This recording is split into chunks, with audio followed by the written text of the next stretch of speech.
Hello everyone. This is a lesson on logarithms and non-linear data, and we can see different examples where we don't have a straight line, but it's possible to change the equation into a straight line format by using the properties of log. And this is the first case I have on the screen. We start by an exponential or a polynomial, and by taking the log on both sides, we use the properties and we have an equation that can be described by a straight line. For example, the log y equals log a plus n times log x. This is a straight line once I make the vertical axis to be the log y and the horizontal axis to be the log x. And the gradient of this line is the n, the value of the n, which is the power of the original function. And also the y-intercept, it will be the log a, which is, by solving this, you find the value of the a using the logs. And see how we can use this topic to answer different questions. For example, here you have a vertical axis log y, horizontal axis log x, and here we have a straight line with a y-intercept of log a. And if I know the log a, I can also find the a by using the properties. And the example is taken from the book, which is give you here a table with population size in different cities and the ranking, okay, Birmingham, Leeds, Glasgow, and so on. The relationship between the rank and the population can be modeled by the formula R is equal to alpha times p to the power of n. So the first thing we do here is to take the log of the population, because I want to plot the log r against the log p. So I take the log of the r, the rank, and the log on population using calculators, and we complete the table, the second table you see below. So the second table are log r against log p. And then once I complete the table, I plot the points on a graph with vertical axis log p and horizontal axis log r, and you see all these points are approximately lie on a straight line. Okay, all these points on this graph lie on the straight line. And the part C of this exercise asks you to find the value of the alpha a and the value of the n. So I don't use the original equation, but I use the equation I found by taking the logs. So log r equals log alpha plus n times log p. And from the graph I get useful information I can use to find the gradient of this line and also to find the y-intercept. Actually, the y-intercept is obvious from the graph, is 6.2. is obvious. And what I'm going to do next is to use, for example, the log a is 6.2. By using properties of log, the 10 to the power of 6.2 is equal to the alpha, the a. And this is the value of the a on the original equation. To find the gradient of the line, I can use any 2 points on the graph because I have an accurate graph. You may use any 2 points and find the gradient using the difference on the y divided by the difference on x. So here I use 2 points. I use these 2 points randomly, basically. It's minus 0.48 divided by 0.72. So the gradient is negative 0.67.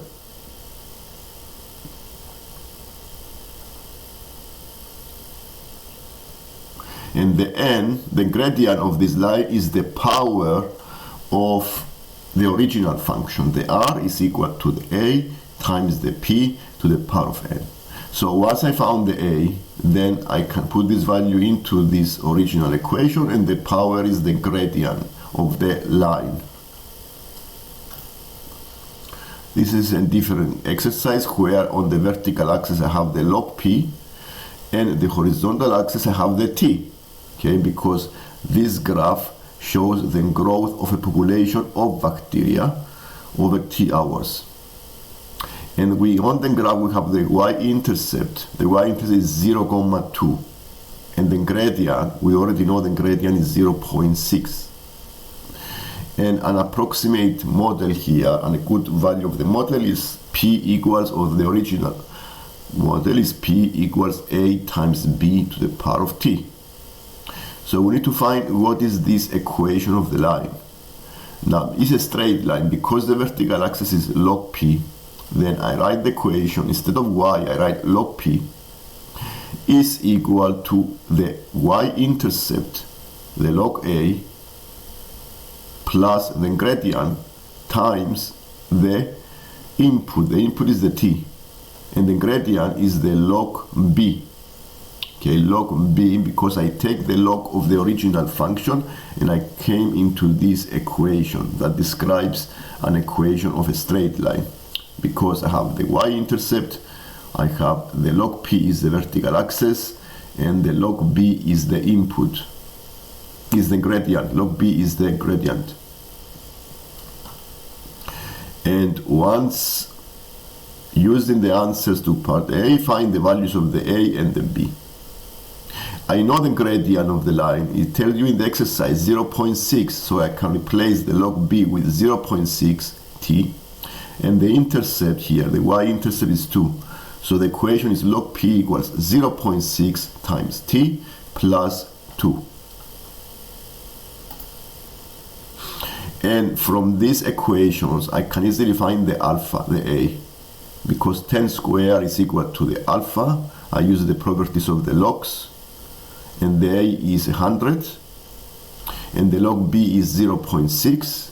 which means 10 to the power of 0.6 is the b.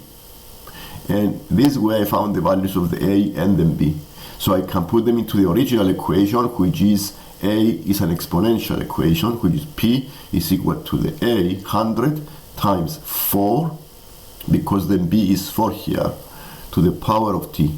And this is the accurate equation of the original function. So when the t is 0, for example, the initial value of the population is 100 or 100,000. So interpret the meaning of the constant a in this model. So the constant a is the value of the population when the t is 0, which means now t is 0 at the present. So if they ask you to what is the a, then this is the value of the population when the t is 0. And another example here on the screen. Here I have a table with masses and metabolic rate of different types of animals, isn't it? Different type of animals. And again, I do exactly the same thing because I have the mass and the metabolic rate, and it can be described by an exponential equation. R is equal to the a times the m to the power of b. I need to find what is the log r and what is the log m, because if I take the log on both sides, I come into this equation. So I take the log m and the log r, and I found all these values on the calculator, okay, because I have the original table. And I complete the table. This is the first thing to do. Once I complete the table, then I plot the line on a graph, okay. The vertical axis is a log r, and the horizontal axis is the log m, and I connect the points, and I found the line of best fit. Even if the point doesn't match a straight line, then you find the line of best fit, and then you just draw this line. And once basically you have a line, you can also find the log a by taking the log on both sides. You change this equation into the equation you see on the third line here.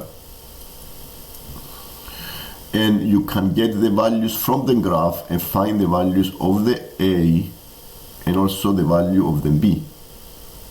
The value of the a, the log a here, is the y-intercept of the line. The y-intercept, you get it from the graph. Here I make an estimate because I don't have an accurate graph. I make an estimate of 1.6 to be the log a. So the a will be 10 to the power of 1.6 is the a. And this you can put this value in the original equation, in the exponential equation. Then b is the gradient of the line. And to find the gradient of the line, we take 2 points on the graph and we do difference on the y. This is the equation to find the gradient, the y2 minus y1 over x2 minus x1. This gives you the gradient of the line, and this is the value of the b that we need, because this equation is in a straight line format. Okay, so the b is the gradient, and the, if you see from the horizontal axis, is the log m is the input. Log m is the input and log r is the output.